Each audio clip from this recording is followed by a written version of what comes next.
Hello everyone, this is Jeffrey GT7 and welcome to the episode. In this episode, we're going to be using the Lamborghini Murciélago at Tokyo Expressway. I thought it would be a good time to do an up-to-date build with this car. It's been quite a while since I've done this car at this track, and trust me, this is going to be quite a very simple, smooth build.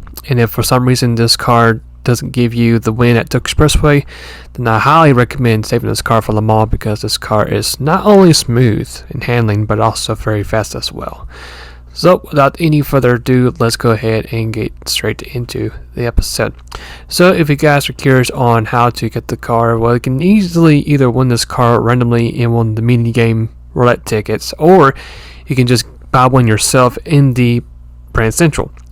It's going to cost you a pretty penny though, so make sure you do have a lot of credits before you get this car. It's going to cost you roughly around 400,000 credits just to buy the car, but like I said before, the car is really good and it's well worth it. Not to mention, but you can see by the PP points, it's right at that 600 point criteria, so you don't have to do that anything much to the car once you buy the car. After you buy the car, the next step that I'm going to be using this car is going to actually install the wide body.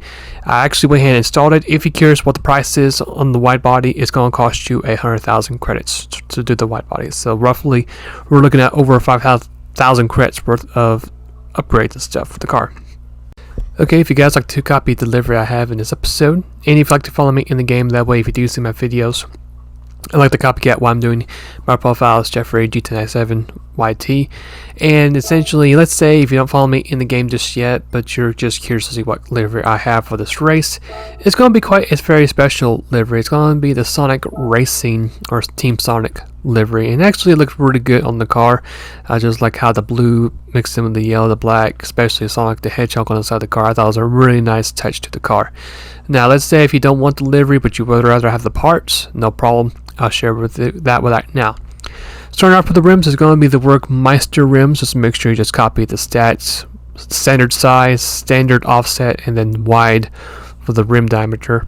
After you get the rims into the car, the next thing you're going to add is, of course, the front bumper of the car. It's going to be Type A, which is the only option you can choose from besides standard. And then for your last part we're going to add is going to be, of course, the wing. Make sure it's custom wing set. It doesn't matter if you have it set to high, low, or medium height. Doesn't matter. Just make sure you install a custom wing set and you're good to go. For the build, it's going to be very simple, very easy. You can see we didn't really do a whole lot. All I did for this main build was I added a fully customized differential. I messed the downforce for the front 70, 273 for the rear, fully customized manual transmission with about 350 kilometers. No need to really tune the transmission. It's going to be at 350. And for the other part of the list, as you can see, the only thing I did add was the increased body rigidity, and that's going to be it for the car. So let's now go ahead and make our way to the race itself. And if you're curious, the car is very quick. Matter of fact, unfortunately, one downside to this car is actually it's a bit thirsty. So I would recommend to run Fuel Map 2. Now, even though we're running on Map 2, you're still are going to be the fastest car in the straight lines and possibly for the acceleration part of the track. You can see we're getting up to P6 almost at the beginning of the race. We had to brake a little bit early right there, and we made some contact with the Porsche. A little bit tight in the first turn, but if you're able to have the right gear and the right car, the car actually does handle decently well. In some points it might feel tight, but it just depends on when you get back on the gas. If you get to the gas too early, you're going to have major understeer, but if you just time it just right, the car will drive really well. So as we go through the other part of the track itself, I could already tell in the low to mid speed corners that the car actually had some really good handling aspects and really felt very smooth. We'll get ourselves a 2-for-1 combo like you would get at McDonald's and get ourselves a P4 by passing the GTR and the old gen Impreza.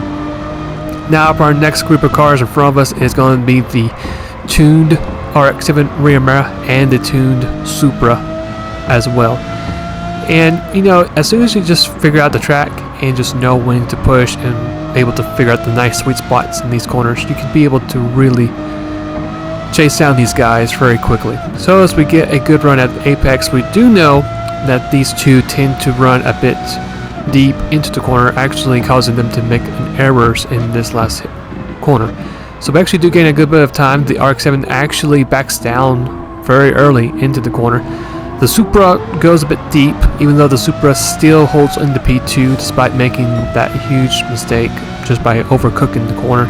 We're going to get ourselves a nice slipstream from both a little bit from the RX-7 and from the Supra. We're going to go ahead and again get ourselves a 2-for-1 combo like you would sometimes get at McDonald's.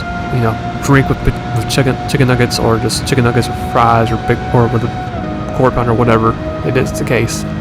Got ourselves P2 at the end of lap 2 now, or the beginning of lap 2. As we finish up lap 2 into lap 3, we're going to take the lead. Not only are we going to take the lead of this race, but this also is going to be our hot lap into lap 3. As you can see, we just easily passed by the NSX, and not to mention, but we hit a 207.7, so this car is very quick. But it's going to be a hot lap for this particular race, so I really encourage you guys to watch this hot lap, and I'll see you guys when we get to our pit stop.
Alright, so fast forward to lap 6. We just barely survived over halfway of the race. We're going to go into our pit stop only. Now, thankfully, since we have made it halfway, we can officially make one pit stop, which was good. Now, for the real huge con, that part, we got to wait for a while in pit road for us to refill it. And actually, we're going to lose the lead to the RX-7, but thankfully, after everything does cycle back through, we will get the lead away from the RX-7, but still a little bit in the pain just to wait that long for a refuel. That's probably just one con for the car. But as we fast forward to the end of lap 11, we actually are able to move back down to map 1, just for that one precious lap to lap 11 to lap 12, and very smooth, quick run. I know there's some cars out there that can go a bit faster, but if you're looking for a way to stretch out your different cars to farm, then this car, very smooth choice. 26:17 was our total time with a quick lap of a 207.4. And like I mentioned before, if this car doesn't do the trick, then this car would be a really great car to use for Le Mans. Got ourselves that sweet clean race bonus, and that's going to be it for the episode. So here's a quick preview of the next episode, and actually this is going to be quite a special one. So this is the 95 911 Carrera RSCS. So this particular car has a swap. Matter of fact, it's probably one of those cars that actually was introduced to have a swap, and let me tell you, very good combination with the new engine swap. So this is going to be the next episode. I'll be showing the step-by-step process with this car with the swap, and very smooth. I think it's going to be quite enjoyable to try. So hopefully you guys enjoyed today's episode. If you did, well, go ahead and leave a like. If you guys would like to see more content later down the road, either Gran Turismo, Forza Horizon, or Kingdom Hearts, why not go ahead and hit that subscribe button as well. And if you guys have any suggestions or any requests, you can go ahead and just freely add them to the comments as well. And with that all being said, hopefully you guys have a great rest of the day or night or might be. And I'll see you guys later, and take care.